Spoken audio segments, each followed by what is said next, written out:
have our pork butt in the oven. It's been in there for about 5 hours. Again, we went 325 for about 2.5 hours, turned it down to 275 for the last 2.5 hours, and I'm going to take it out of the oven right now.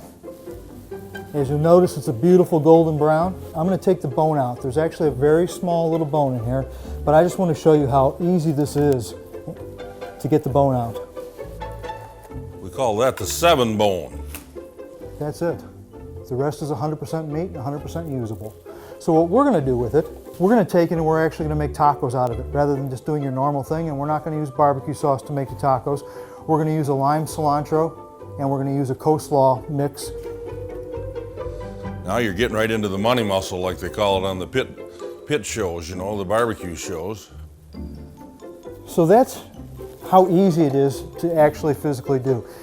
Now here's the thing, again, going back to the chef's point of view, because I always like to throw something out there for the chefs. If you don't want to cook the whole butt, what you can do is, from cold, you can pull it apart and portion control it.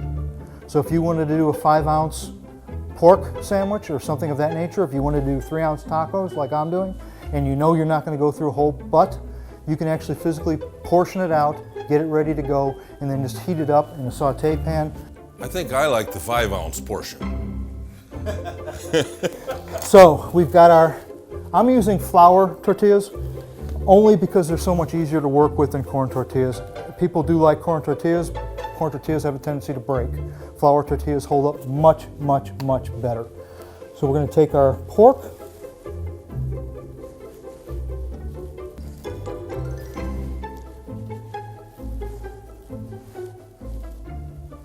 Then we're going to take our slaw.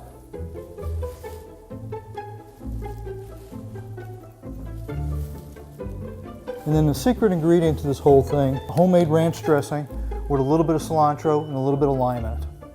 It just changes the whole flavor of the pork, changes the whole flavor of what you're doing, and just gives it a whole different creation rather than barbecue. The problem is that most people, when they think of pulled pork or smoked pork like this, the first thing they think of is barbecue, and we're trying to get away from that to a certain extent. Looks great, Dave. And offer a little cheese. Obviously, we're going to finish it off with a little cheese. And here you go.